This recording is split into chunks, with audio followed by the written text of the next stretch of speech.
It's the Locked On Flyers podcast for Thursday, October 10th, your daily dose of Flyers news, analysis, and high quality content that is turning our attention to the forwards. All right, let's look at them.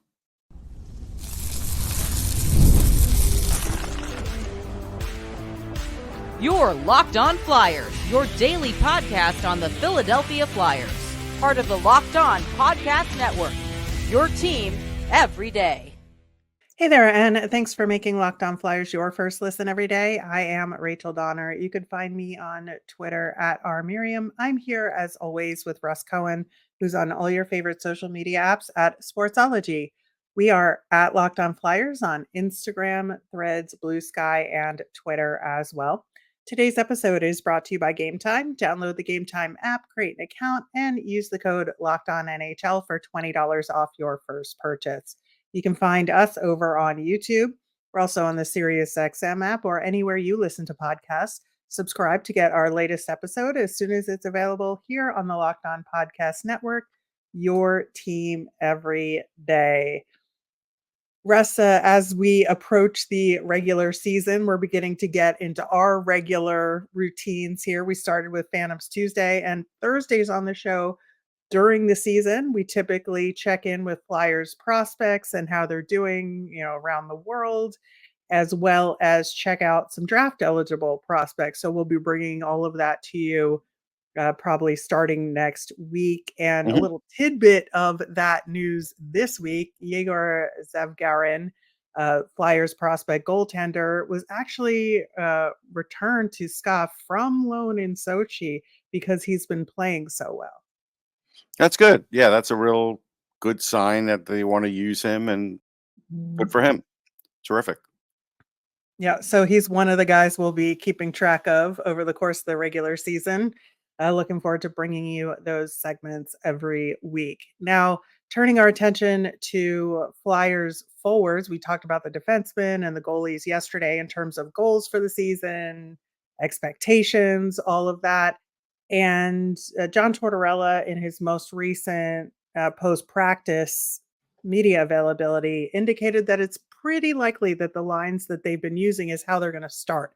He said they could adjust from there, like even in the back-to-back, but with Michkov on the Couturier line, with Travis Konecny, Frost centering Tippett and Forster, Luchanko centering Farabee and Brink, and then Ryan Poehling centering Laughton and Hathaway, leaving Noah Cates and Nick Delorier as the extras here. Why is Noah Cates an extra? It makes no sense. Well, we're going to talk about that and what he can do to not be an extra anymore.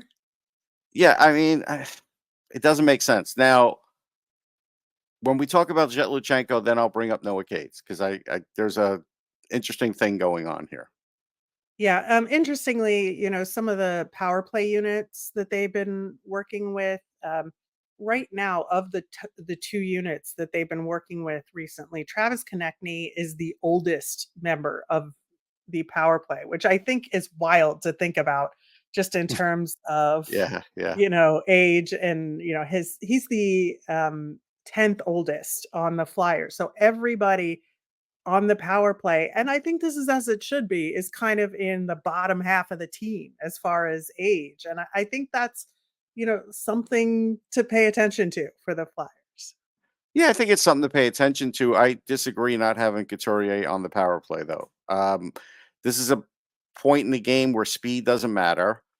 You shouldn't be trying to save his minutes by not putting him on the power play. He's got a load of experience. He'll actually go to the net. Like, why wouldn't you put him on the power play? Are the power plays that good that Sean Couturier can't play on them? Is that what the team's telling me? I think they're going to give Luchanko a shot and maybe rotate in and out with Couturier. That's my guess is what's going to happen. Also, where the faceoff is going to be a huge factor in who goes out there in that role as well. That's my take on how that's going to go. I just thought it was interesting that, of the forwards here, we're looking at a pretty young group on the power play here. Speaking of a young group here, Jett Luchanko is that center on power play too, that might rotate with Couturier. Again, that's my prediction here. He's obviously the youngest guy on the team, one of the 2 rookies we have. I'm excited we're gonna have a shared rookie lap for game 1, um, between him Yeah. and Michkov. I think that's exciting for the Flyers to have 2 rookies start the season, but, I think, for him, Torts has said specifically, he'll get power play time, he'll get penalty kill time, and I think that it'll do Jett Luchanko well just to focus on his complete game because that's what got him there in the first place, right? I mean, that's what they say. I mean, so did you draft him to be a complete center, or did you draft him to be like a number one center who could play all facets of the game, but score, give you offense? Which did you draft him for? That's what I want to know. Well, I think it's a fair question. I just don't know that in this stage of his development and based on the fact that we know nothing about what's going to happen in terms of how many games he'll get, any of that. And the team doesn't know either. I think, you just got to take it game by game, do the best he can and do what's asked of him. And that's exactly what he needs to do in however many games he's playing. Okay, I mean, I do have some stats. I looked it up on Instat. So he's averaging 2.2 shots per game, which is not a lot, and 44% on faceoffs. And so I looked up a former 18-year-old center in the league, Jesperi Kotkaniemi, and he was 45% in his rookie year. Um, that's that's the bar. Like, unless you're Sidney Crosby or somebody like that, which I don't think he'll be in his first year, that's the bar. And so that's if you're asking him to do that and be good defensively, and he's not going to score a lot, I don't know what they're doing. If he does Well, better than that, great. But if he doesn't, you can't keep him there a long time doing that. I mean, just to give an example. So the Canadians kept him there, kept Kotkaniemi there, and they're a little bit different players, but they're both playing center in the NHL. And he had 34 points that first year. Then, there was the lockout, not the lockout, the pandemic and such. Then he had 20 points that other year, which was a shortened season. Then he had 29. Then one year with Carolina, he had 43. And then last year, back to 27 points. So my point is, it wasn't good to keep him up. Most of the time, it's not good to keep somebody up that age, especially if you're at center. They're putting him on the wing. Hey, that's a whole different conversation. right, and I think that because they're putting him with Farabee and Brink, I think that it takes the load off him a little bit from having to score. Now, is he gonna have to play make and support Farabee because Farabee's gonna shoulder that burden? Yeah. Absolutely. But I think that that's kind of the logic there of putting him with Farabee and Brink to start things out. But again, I just think setting goals for him, take it game by game and do the best you can, kid, and let's see what happens. That's kind of where I'm at with him. Um, One looking more at the question. top, Because it just came to my head. And I get who's the better player right now. But how come they're not saying that for Michkov? Like, hey, play your complete game. Don't worry about anything else. They're not saying that for him. They're putting him on the top line. They're expecting offense. I'm just saying that's yeah, because I think that they're expecting him to be comfortable with his playmaking, and this is a good transition to that top line. mhm. Now, they are putting Michkov as of now on his offside with Couturier and then Konecny on the right side here. I'm not sure. Again, we've talked about that that's the right move, but given that, I think, you know, let him concentrate on his playmaking because that's what he's been doing the No best in the question. preseason. Yep. And I don't think that, like, I think he's going to take some shots, but I don't think he's going to focus on that to start off with. I think he's going to focus on adjusting a little bit to being on his offside and then just dishing the puck and letting Travis Konecny do all the flashy scoring side of things, right? Well, and Eh, there's a reason that they put him with Couturier and Konechny because they're their two best defensive forwards. Yep. That's the Yep. reason. Exactly. And we have to say Exactly. that. Like that's, so they're protecting him in that way. And that's fine. I don't Yeah. disagree I with think that. that's good. But Luchanko, they're not protecting the same way. They're not. No, I think they're depending on him to be more of a two-way forward, and that's the role of center, right? I think that for 3C, that's the role. And But that's what so, makes it hard for an 18-year-old. That's my yep, point. exactly. Exactly. And So I think they're trying to shelter him a little bit with third line minutes versus top line that Michkov is getting. And they're helping Michkov by putting him with one of the best two-way centers that has played the game in recent memory. And, having Travis Konecny, who's going to score a lot of goals because Mhm. that's what he has to do. He just got Oh, the no, he contract. will. Yeah, I And don't think there's any doubt yeah, in that. But yeah, but as we talked about also, so third line on the road isn't gonna match up against third line most times. So right. that's the other thing. I don't know how the Flyers are adjusting for that in Sure, game. but looking more at our first line here with Yeah, Michkov on yeah. it, I think that as far as Travis Konecny and scoring goes, and looking at can he increase his point total? He led the team with 68 points this past season. 33 of them were goals. I think he should be at least at 40 this year with goals. I don't know if he'll hit 40. That's a big number. And I'll tell you why I don't know if he's gonna hit 40, because I know Sean Couturier won't be the number one center for more than half the season. He's just not gonna be able to do it. But if he stays with Michkov, would that help him toward that goal? It would help only depending on who the center is. It's like you still have to the middle matters. So it will help on that, because if you lose, offensive draws, you have to have the puck to be able to create.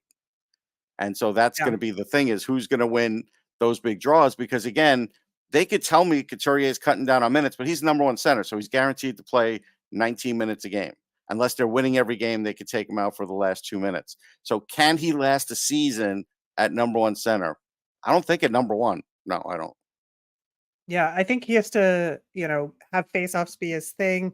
I think that they have to use him effectively and strategically, which is why I think they're taking him off the power play to some degree because he needs to be used at 5-on-5 in these situations. But you have And to win power play faceoffs too. Like, yeah, you got to win I faceoffs know. everywhere. I know. It's a tough decision to make, I would but take him I off the think penalty kill. That's where I would take him off. They have enough players who could penalty kill now. That's such what as I would Travis do. Konecny, who's been doing a Right. great job with that, and I think they That's need to where I think I continue would that take him role. off. Yeah. Yeah, keep Konecny on the penalty kill with Scott Laughton, keep that Yeah. rolling. I think that's kinda where we're at with that top line. I Yeah. don't really want to assign a point total to Matvei Michkov. I think I it's think kind of 50 is fine. unfair, If he but gets 50, I think you have to say he's going to get more than 30 points. Like, he has to do that. That's, I yeah, think, fair. yeah, and that's kinda what Joel Farabee had last year, and I think that sounds okay to me. Yeah. No, I think 50 points is a fair estimation of what he should get. And if he gets more, great. Hey, more power to him. All right, we're gonna talk more about the second line, with Frost, Tippett, and Forster, as well as the rest of that third line with Luchanko coming up next. Hey, NFL fans, you can start the season with a big return on FanDuel, America's #1 sports book. So when you get a hunch in the middle of the game, forget having to have dozens of tabs open. You can check out the latest stats for you, live play-by-play, and so much more on the same page where you place your bets. I'm still saying take the Eagles over the Browns. You'll get started with $200 in bonus bets guaranteed when you place your first $5 bet. That's FanDuel.com. On tomorrow's show, we, of course, are going to preview the season opening back to back against Vancouver and Calgary and give our final thoughts before the Flyers season officially begins. Looking to the second line here, Morgan Frost centering Owen Tippett and Tyson Forster. Man, despite the fact that I really wanted Morgan Frost with Matvei Michkov, I if think this is most of us did, to be honest. right. Yeah. If we're not gonna get it, I love this line. I think that this has a real potential to be a super impactful line to start the season. I think that they could take it on their shoulders in a lot of ways to be the young dynamic line of this team and really drive the offense here. I think that, the thing it's gonna depend on the most is Owen Tippett having better shot accuracy. Yeah, I mean, that's always the thing. But we were right, or at least I was. I think you were on board with it, saying it didn't look like Tippett was going to be a good fit with Michkov because of the ways they play. And I think the team saw Yeah. that, and that's fine. But now the issue on this line is Frost is going to hope that these guys can finish, right? Yep.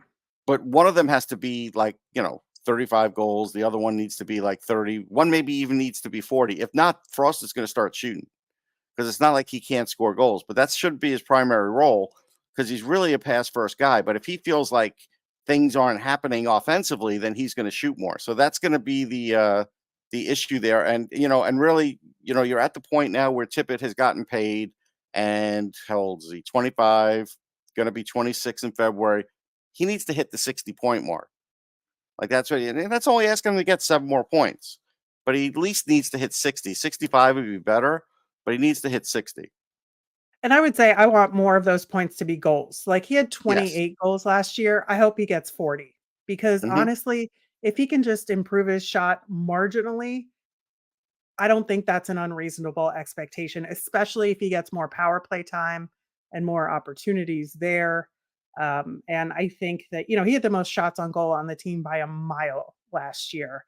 And if he can just improve that shot, like I think the sky is the limit for him. And then with Frost, I think your point stands. He was fourth on the team last year in points per 60, right? So, and I think that's kind of like a hidden stat for It Morgan is a Frost. hidden stat. I don't think people think about that. So he had 13 goals, 28 assists for 41 points. And I think your point about him shooting more is gonna like possibly come to fruition given those circumstances. I think he can get 50 points this year, especially if he starts shooting a little bit more. I think if he does those, really great vision plays from behind the net, that will Yeah. help tremendously. He just has to improve on faceoffs and cut down on his giveaways a little bit. Yeah, I think he'll cut down on the giveaways. I think his faceoffs were pretty good. As a second line center, I think he's pretty much in line. Yeah, I think he can just improve a little bit. He's like right under 50%. If he could get just Yeah, a hair above 51 would be good. 50%, Yeah. would be really good. That's kind of where I'm at with him. And No, he that's only fine. had like an average of 15 minutes of time on ice last year. I think Yeah, if he he's needs up at more. 8, he needs to be up around 18, I think. Yes. So, I think that will help as well. More ice time will have more opportunities for him. I'm excited for that. Now, Tyson Forster, I think, is going to help them tremendously because he's got that two-way game. He's on a fantastic side of giveaways and takeaways stats. Yeah. He's going to hold on to the puck. He's got to use that to his advantage. And I think, if he just embraces a little bit more creativity and having Owen Tippett and Morgan Frost with him, should enable him to do that.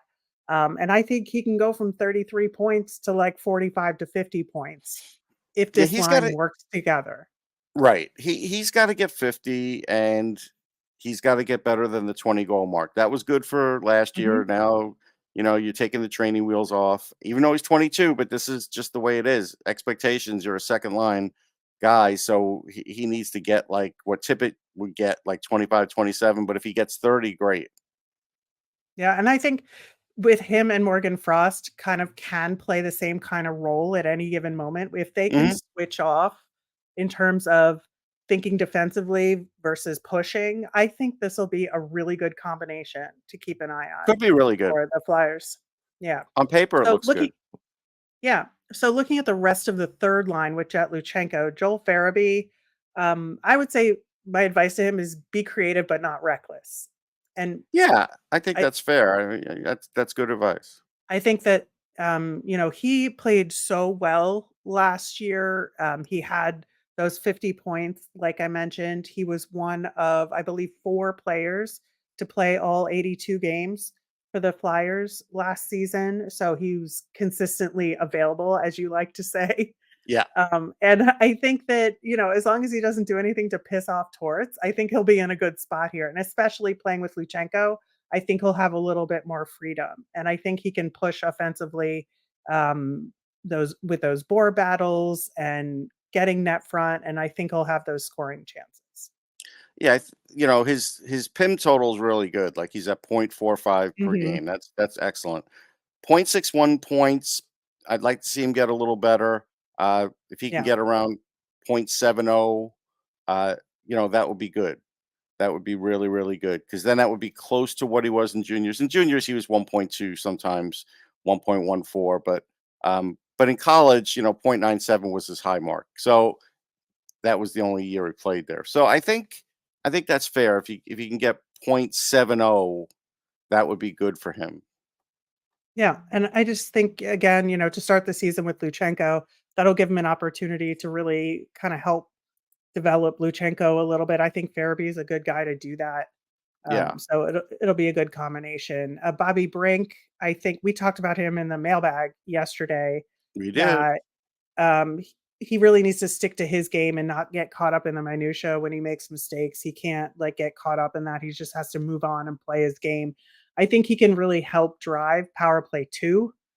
He could be a big part of that, and just keep winning those puck battles.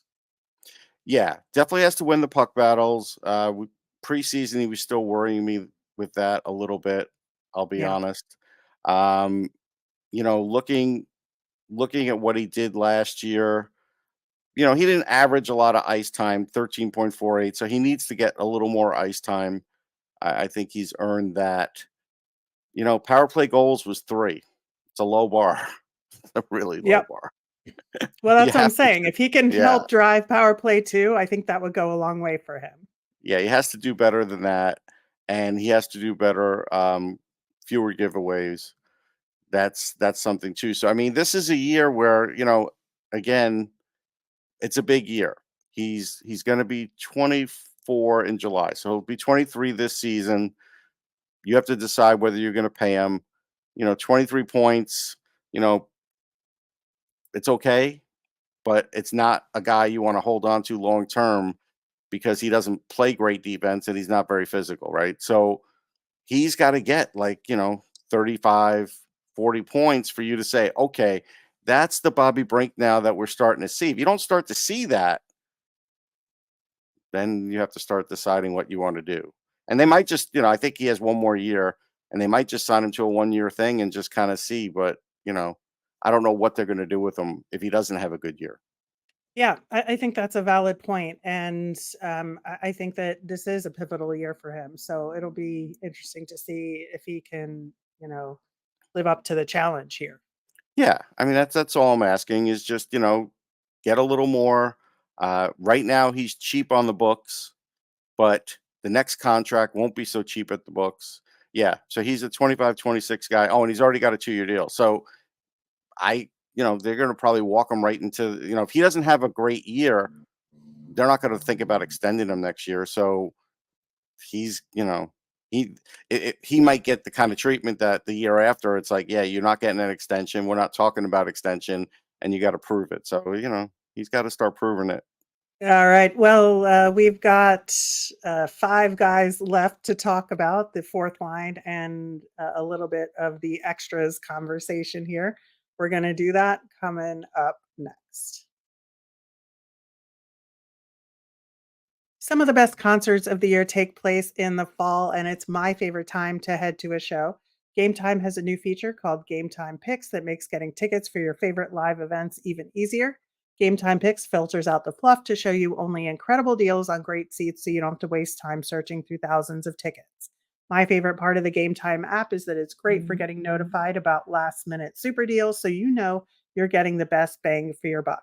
Best of all, they have all in pricing, so there's no surprise fees at checkout when you activate the feature. Also, your tickets are sent directly to your phone, so you never have to dig through email. Download the Game Time app, create an account, and use the code LOCKEDONNHL for $20 off your first purchase. Terms apply. Again, create an account and redeem with the code LOCKEDONNHL for $20 off. Download Game Time today. What time is it? Game Time. All right. So looking at the remainder of the Flyers forwards, I think, that fourth line of Poehling, Hathaway, and Scott Laughton is going to have to take on a really important role this year. And I think it's going to be a little bit more demanding than it was last season, to be honest. And I think the key to it is for Garnet Hathaway to stay reliable but cut down on the penalties. And so that fourth line is physical but more dynamic and lean more on his skill, frankly. Yeah. No, I could see that.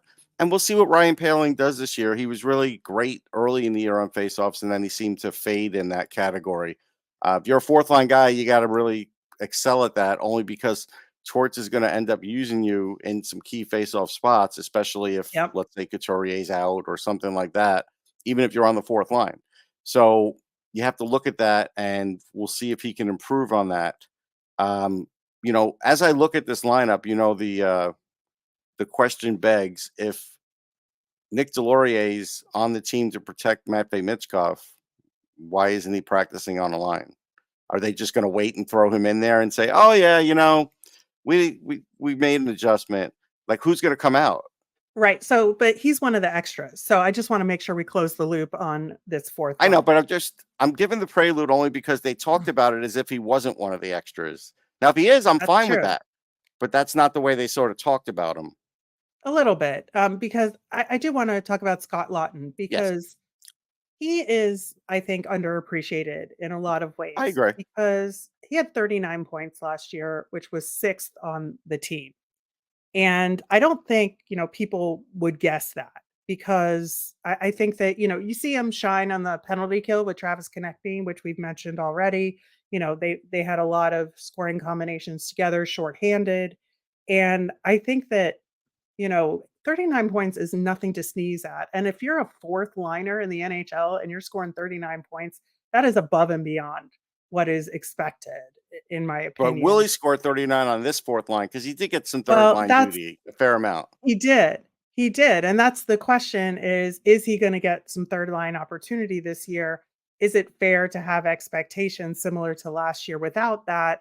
But also he stayed healthy. Again, he's one of those 4 Yeah, guys. Him and Hathaway were both one of those 4 guys that played all 82 games, and that's where I see this fourth line needing to be reliable and stable for the team, and that's where I don't wanna mess around with it with the Delorier conversation because right. I just don't think that it makes sense. If these 3 are your 4th line and you find them to be stable, reliable, and have some offensive skill to them while also being physical, like, why would you wanna upset that apple cart unless for some reason it's not working?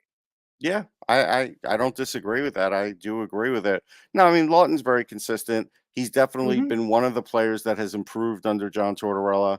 Uh, Yep. I don't know if he'll reach that 18 goal mark that he had. That was kind of a weird year where everything was going in for him. But 13's reasonable. Somewhere between 10 and 15 is reasonable.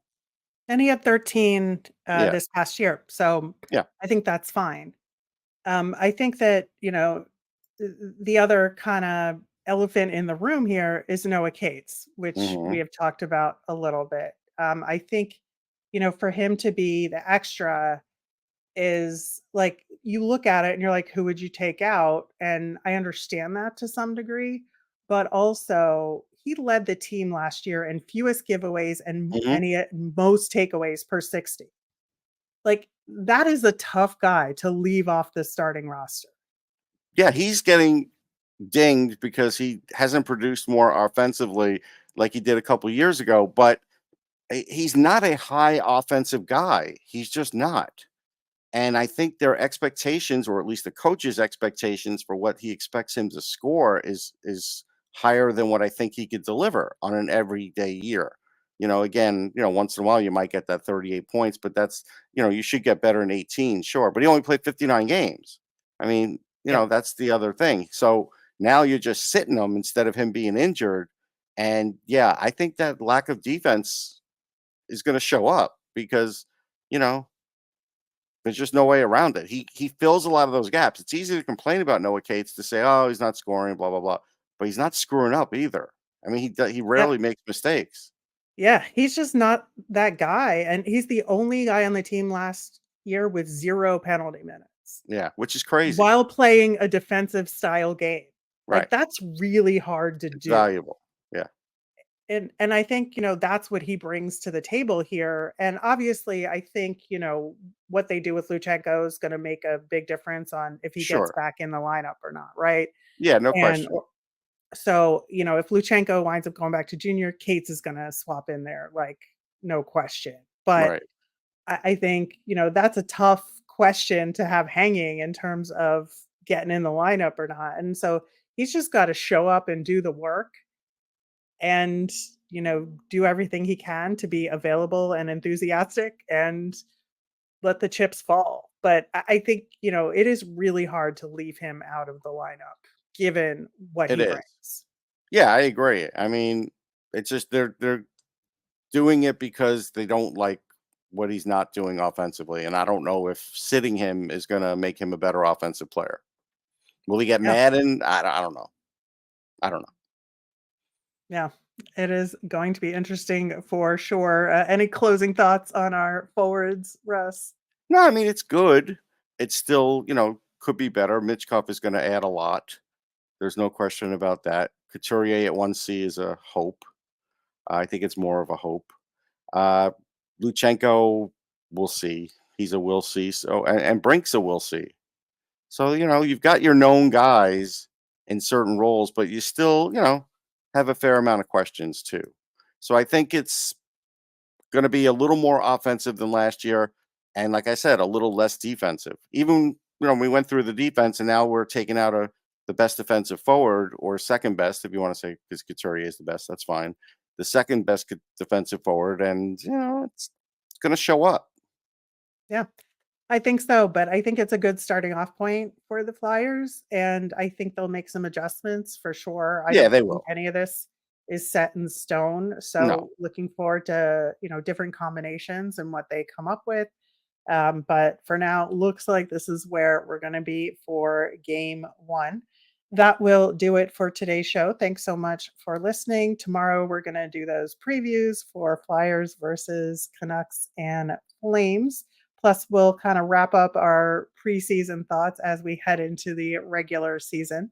As a reminder, we always want to hear from you. So if you've got questions, let us know on Twitter at Locked On Flyers. You can email us at lockedonflyers@gmail or comment over on YouTube. I'm Rachel. I'm on Twitter at rmiriam. That's RMIRIAM. I'm Russ. I'm at Sportsology, SPORTSOLOGY.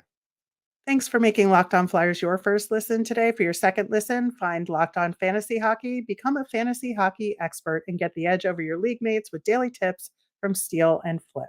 Find Locked On Fantasy Hockey on YouTube or wherever you listen to podcasts. Have a great day, everyone.